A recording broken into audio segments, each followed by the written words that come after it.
ॐ उदीचीदिक्सोमोऽधिपतिः स्वजो रक्षिता शनिरिषवः तेभ्यो नमोऽधिपतिभ्यो नमो रक्षितृभ्यो नम इषुभ्यो नम एभ्यो अस्तु योऽस्मान् द्वेष्टियं वयं द्विष्मस्तं वो जम्भे दधमः। आदरणीय पवित्र आत्माओं, योगीराज महर्षि दयानंद सरस्वती जी ने मनुष्य के कल्याण के लिए 5 महायज्ञों में प्रथम यज्ञ ब्रह्म यज्ञ के अंतर्गत संध्या का विधान प्रस्तुत किया है। उस संध्या की पद्धति में उन्होंने एक प्रकरण मनसा परिक्रमा का भी दिया है।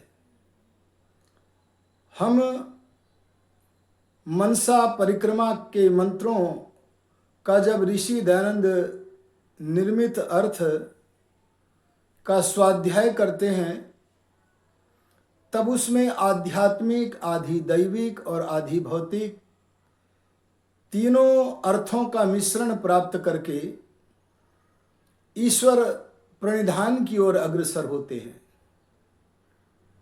ऋषियों का किया गया अर्थ सर्वोपरि होता है। वह अर्थ हमारे लिए सर्वोपरि है। हमें संध्या की पद्धति में बड़े एकाग्र होकर के उस अर्थ का विचार करना चाहिए। व्यवहार काल में तदनुसार आचरण भी करना चाहिए। लेकिन अब हम इन मंत्रों के माध्यम से, चूंकि हमने जाना है अनंता वै वेदाः, वेद के शब्द तो सीमित हैं पर वेद के भीतर गर्भित ज्ञान अनंत है। इसके अनुसार इन मंत्रों में मनुष्य अपने मन की वासनाओं का त्याग करते हुए अपनी आत्मिक शक्तियों का निरंतर विकास करता चला जाता है। और जितना जितना वह अपनी शक्तियों का विकास करता है उतना उतना परमात्मा की शक्तियां जो सदा ही उसके कल्याण के लिए प्रस्तुत रहती हैं उनसे लाभान्वित होने लगता है। इस विषय को हमने अपने पीछे के चलचित्रों में प्रारंभ किया हुआ है। पीछे के लघु चलचित्रों में हम मनसा परिक्रमा के 3 मंत्रों का अर्थ आपके सामने, आध्यात्मिक अर्थ, जिस आध्यात्मिक यात्रा का संचालक आत्मा है, वह अर्थ पिछले 4 लघु चलचित्रों के माध्यम से प्रस्तुत किया है। अब 5वें चलचित्र के माध्यम से यह 4था मंत्र आपके समक्ष विचार के साथ उपस्थित किया जा रहा है। मंत्र का पाठ अभी किया गया है। इसमें कहा है उदीची दिक्। उदीची शब्द का अर्थ क्या है? उत उपसर्ग पूर्वक उत शब्द के साथ यदि अंश धातु को मिला ले तो इसका अर्थ होता है ऊपर को ले जाने वाली अवस्था। मनुष्य की 3 अवस्थाओं का वर्णन हम देखते हैं। एक अवस्था इसके अंतःकरण की, वह नीचे की तरफ ले जाती है। एक अवस्था ऐसी होती है जो न ऊपर उठने देती है न पतन की ओर ले जाती है, वह मध्यम अवस्था है। एक अवस्था है उत्कृष्ट जो ऊपर की ओर ले जाती है। इसे हम गीता के एक श्लोक के माध्यम से जान सकते हैं। गीता में योगीराज कृष्ण को के उपदेश को संपादित करते हुए महर्षि वेद व्यास जी लिखते हैं, ऊर्ध्वं गच्छन्ति सत्त्वस्थाः अधो गच्छन्ति तामसाः मध्ये तिष्ठन्ति राजसाः। जो नीचे की तरफ, पतन की तरफ जाते हैं, वे तमोगुणी मनुष्य होते हैं। उनके अंतःकरण में वासनाओं का भयंकर अंधकार होता है। वह अंधकार भगवान की ज्ञान शक्तियों से उसे लाभान्वित नहीं होने देता है, इसलिए वह पतन की ओर बारंबार जाता है। ऐसे मनुष्य का चित्रण किसी कवि ने किया है। अंगम गलितम पलितम मुंडम दशन विहीनम जातम तुंडम वृद्धो याति गृहीत्वा दंडम तदपि न मुंचत्याशा पिंडम। इस तमोगुण के अंधकार से परिपूर्ण अंतःकरण वाले आत्मा का जीवन कैसा कलुषित हो गया है। कोई संस्कृत का कवि कहता है, अंगम गलितम, अंग गल गए, सिर के बाल श्वेत हो गए, मुख में दांत नहीं रहे हैं और वृद्ध हो गया है। हाथ में लाठी लेकर के चलता है, लेकिन फिर भी आशा इसे नहीं छोड़ रही है। यह निरंतर पतन की ओर भगवान से वियुक्त होकर के चलता है। लेकिन एक अवस्था मध्यम अवस्था है, मध्ये तिष्ठन्ति राजसाः। जो रजोगुणी लोग होते हैं वे पतन की ओर तो नहीं जाते, ज्ञान गोष्ठियों में भाग लेते हैं, बड़े बड़े यज्ञ करते हैं, लेकिन उनके ज्ञान में इतनी उत्कृष्टता नहीं होती है। उनका मन चंचल होता है। वे कुकर्म तो नहीं करते, पर कर्म में लगे रहते हैं, कर्मनिष्ठ होते हैं। अगर पहले तमोगुण से उत्पन्न वासनाओं की कालीमा से भरा हुआ मन इसे नाना प्रकार की योनियों में बांधता था, तो समझो कि यह लोहे की बेड़ी से बंधा हुआ था। लेकिन रजोगुणी अवस्थाएं इसे मोक्ष से तो दूर रखती हैं। चंचल होने के कारण, मोक्ष से वंचित रखने के कारण है तो यह भी बंधन की अवस्था। अगर तमोगुणी अवस्था में लोहे की बेड़ी थी तो इसमें स्वर्ण की बेड़ी है, पर हैं दोनों बेड़ियां। इन बंधन की बेड़ियों से ऊपर की ओर ले जाने वाली अवस्था आ गई है। इसे गीता में कहा, ऊर्ध्वं गच्छन्ति सत्त्वस्थाः। जो मनुष्य सत्वस्थ हो जाते हैं, सत्वस्थ होने के लिए बड़ा प्रयत्न करना पड़ता है। हमें सबसे पहले तो ईश्वर प्रणिधान करना पड़ता है। जब हमने पीछे ईश्वर प्रणिधान किया था उसका परिणाम आया था कि हमारे तमोगुण का जो जाल था वो उससे हम छूटे थे। लेकिन अब ईश्वर प्रणिधान के साथ साथ वैराग्य को धारण करना है। संसार के पदार्थों में जो आसक्ति का विकराल रूप था उसे समाप्त करके ईश्वर की ओर प्रीति को बढ़ाना है और प्रतिक्षण परिश्रम करना है। प्रातः काल, सायंकाल, संध्या के समय ही परिश्रम नहीं करना, बल्कि अहर्निश प्रतिक्षण परिश्रम करना है।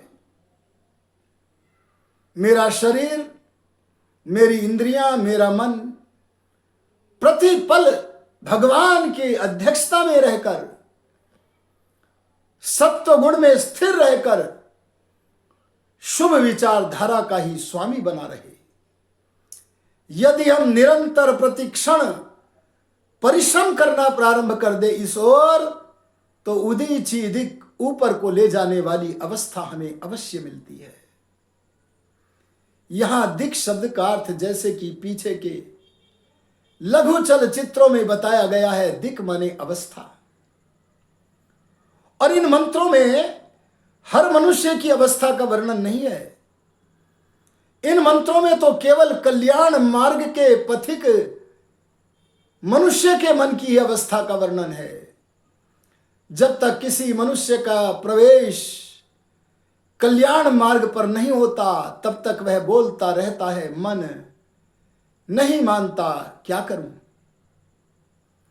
परमात्मा ने उसे मन एक सेवक बना करके दिया था, लेकिन वह अपने मन रूपी सेवक का दास बन गया है और मन उसका स्वामी बन गया है। लेकिन अब तो यह सात्विक बनने का निर्णय कर चुका है। प्रत्येक क्षण सावधान रहता है, मन में किसी समय रजोगुणी तमोगुणी विचार की लहर उठ न जाए। और ऐसे निरंतर परिश्रम करने के बाद, अर्थात दिक नाम है वासनाओं का त्याग करने की अवस्था। वैयाकरण जानते हैं, दिक शब्द दिश धातु से बनता है, जिसका अर्थ है अतिसर्जन व त्याग। यह कल्याण मार्ग के पथिक की वह अवस्था है जहां निरंतर आगे बढ़ते हुए वासनाओं का त्याग करना पड़ता है। ये वासनाएं ही तो हैं जो हमें संसार के बंधन में बांधती हैं। इसलिए ऊपर को ले जाने वाली अवस्था, जहां वासनाओं का निरंतर परित्याग किया जा रहा है। और ध्यान देना, मंत्र में आगे शब्द आया है उदीची दिक सोमो अधिपति। जब हम ईश्वर प्रणिधान संबंधी ऋषि दयानंद महाराज का अर्थ पढ़ते हैं, तब अधिपति का अर्थ हम प्राप्त करते हैं उनकी लेखनी से, सारे संसार का जड़ चेतन पदार्थों का स्वामी परमात्मा। लेकिन अब तो हम आध्यात्मिक जगत की चर्चा कर रहे हैं, अपने अभ्यंतरीण जगत की चर्चा कर रहे हैं। उससे 1 इंच भी इधर उधर नहीं हिल सकते। इस आध्यात्मिक यात्रा का जो पथिक है वह आत्मा है। इसलिए यहां अधिपति शब्द का अर्थ हुआ जो मन इंद्रिय आदि अपने सब सेवकों का स्वामी है, वह आत्मा अधिपति है। और मन और आत्मा का सेवक बनने के लिए आवश्यकता पड़ती है ईश्वर की उपासना की। ईश्वर के प्रति अत्यंत प्रीति के हुए बिना हम वैराग्यवान कैसे होवे। इसलिए अधिपति का अर्थ है उपासक जीवात्मा, मन और इंद्रियों का स्वामी जीवात्मा। यह कैसा है? पहली अवस्था में आगे बढ़ना चाहता था तो अग्नि था, अल्पज्य था इसलिए भी अग्नि था। दूसरी अवस्था जिसमें दक्षिणा कहा है, वहां बढ़ गया था। क्या समृद्धि प्राप्त हुई थी? धर्म ज्ञान वैराग्य ऐश्वर्य के कार्य करता था, इसलिए नाम भी अपने वैभव के अनुसार इंद्र था। अब तृतीय अवस्था में यह बन गया था वरुण। पहले तो इसको भगवान की तरफ ले चलने के लिए प्रेरणा देने की आवश्यकता पड़ती थी, इसे स्वाध्याय करने की आवश्यकता पड़ती थी। लेकिन तृतीय अवस्था में प्रवेश करने पर अपनी ओर से भगवान की ओर झुका हुआ है, भगवान का स्वीकार कर लिया है। इस भगवान के प्रति स्वीकार किए करने के कारण इसका नाम वरुण था। और अब तो ये सोम बन गया है।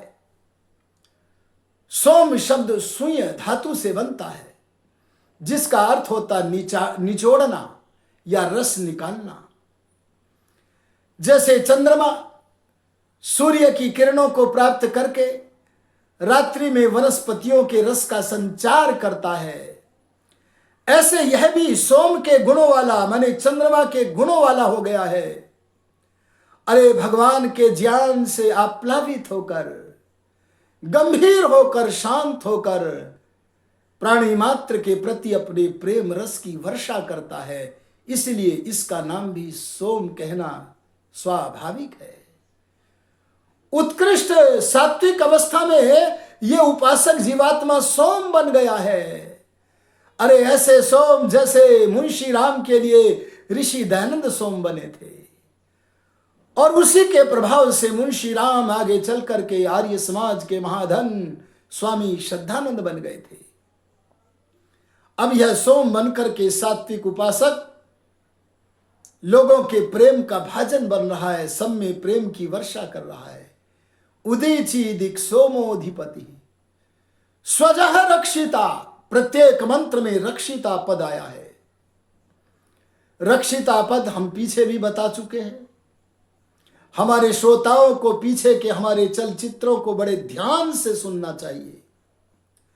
अनेक श्रोता जिसमें बुद्धि का व्यायाम अधिक नहीं होता, बुद्धि से अधिक प्रयत्न नहीं करना पड़ता, उन चलचित्रों को तो सहज रूप में देख लेते हैं, लेकिन जिन्हें बड़े ध्यान के साथ मन को एकाग्र करने के सुनने की आवश्यकता है, माथे में सलवटें भी पड़ सकती हैं, उन चलचित्रों को भी देखना चाहिए।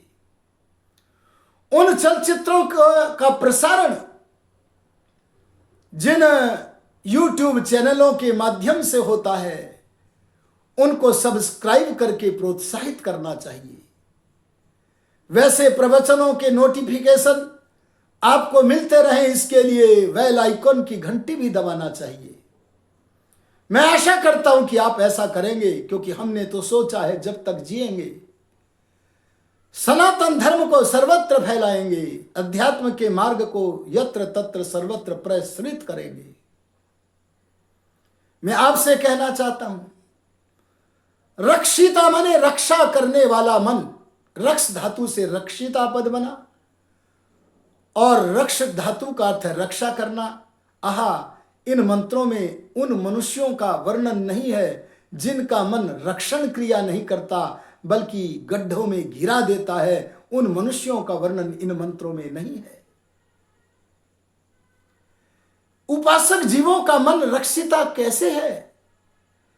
इस रक्षा करने की क्रिया का यदि विश्लेषण करें तो यह मन बाहर से भी रक्षा करता है, और रक्षा करने के लिए अंदर से भी पुष्टि का प्रबंध करता है।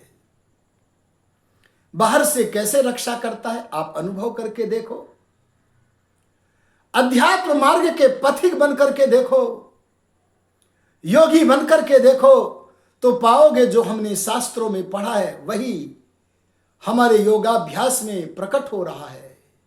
अर्थात योगाभ्यास जनित ज्ञान और शास्त्रों में पठित ज्ञान में एकता को प्राप्त करोगे, और जब प्राप्त करोगे तो शास्त्रों के प्रति आपकी श्रद्धा उत्तरोत्तर बढ़ती चली जाएगी। यही स्थिति ऋषि दयानंद के जीवन में हुई थी। यह हमारा अंतःकरण जो कभी पहले पतन की ओर ले जाता था, अब ये बाहर के विषयों का सेवन तो करता है अपने जीवन के संचालन के लिए। आंखों से देखता भी है, कानों से सुनता भी है, नासिका से सूंघता भी है, रसना इंद्रिय से रस ग्रहण करता है, आवश्यकता पड़ने पर स्पर्श इंद्रिय से स्पर्श भी करता है, लेकिन निरासक्त होकर के करता है, कामना से नहीं करता है। इसलिए बाहर के विषयों की प्रतिच्छाया, बाहर के विषयों की जो छाप इसके अंतःकरण के कोने चित्त पर पड़ जाती थी, अब वे पड़ना बंद हो गई हैं। और वे जो छाप पड़ती थी, वे जब बार बार पड़ती थी तो वे छाप एक स्वभाव बन जाती थी, और मनुष्य को अपने स्वभाव का दास होकर वैसा ही कर्म करना पड़ता था। अब ये बाहर के विषयों की छाप नहीं पड़ने देता अंतःकरण, अर्थात बंधन से दूर रखने का प्रयत्न कर रहा है। और अंदर से उपासना करने के कारण परमात्मा के ज्ञान की जो किरणें आत्मा में प्रविष्ट हो गई हैं, उन परमेश्वर की ज्ञानाग्नि से अंदर से भी रक्षा करता है। ज्ञानाग्नि ही सर्व कर्माणि भस्मसात कुरुते अर्जुन।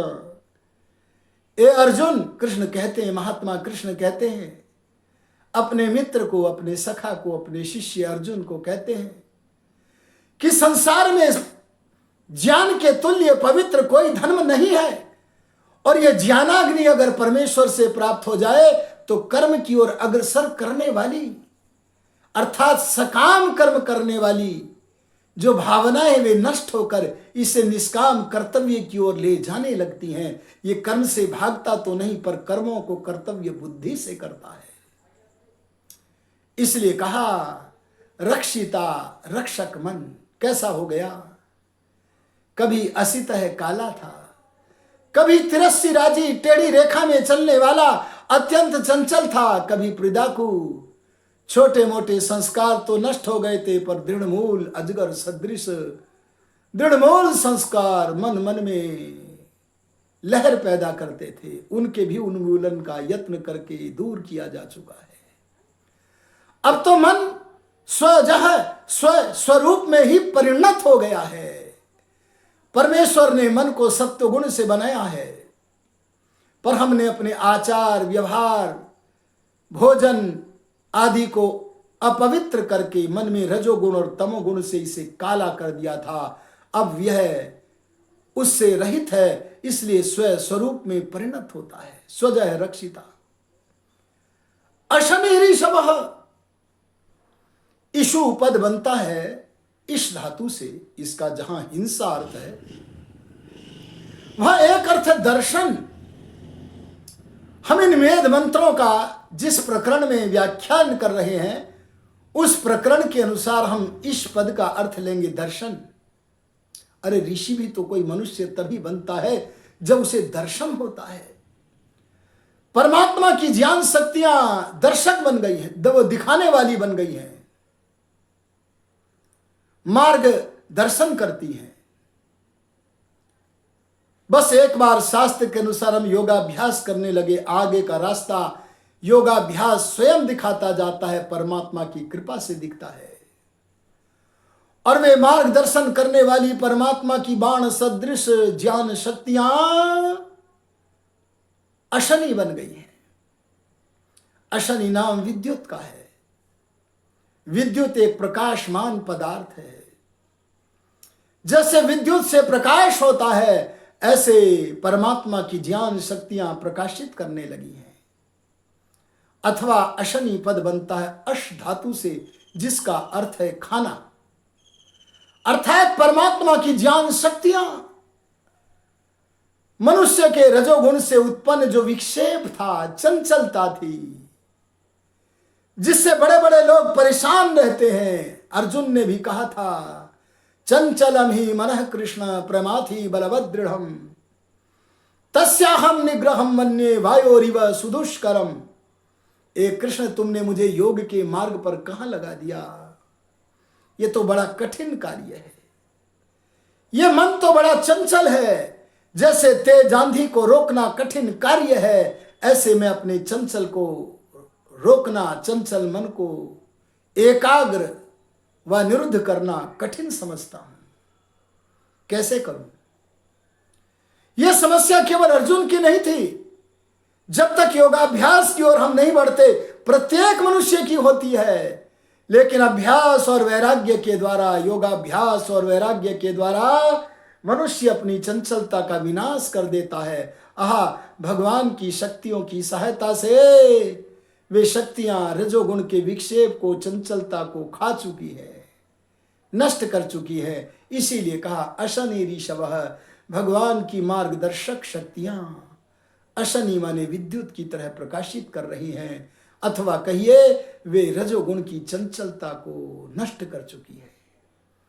ऐसे हमें सत्व गुण में प्रवेश करना चाहिए। इस अवस्था में जाने वाला मनुष्य त्रिकालदर्शी बन जाता है। येनेदं भूतं भुवनं भविष्यत् परिगृहीतममृतेन सर्वम। यह जो मंत्र है, यह मंत्र अपने जीवन में सार्थक होते हुए देखता है। आगे के चलचित्र में हम आपके सामने इस मंत्र के, इस मनसा परिक्रमा प्रकरण के 5वें मंत्र का व्याख्यान करेंगे। आप उसकी प्रतीक्षा करें और अपने इस सनातन धर्म के, आर्य समाज के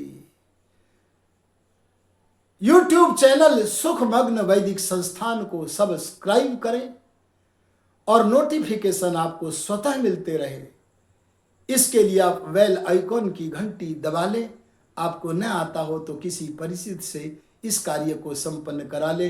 अब इसी सूचना और संक्षिप्त वक्तव्य के साथ मैं अपनी वाणी को विरमित करता हूँ। ओम शम।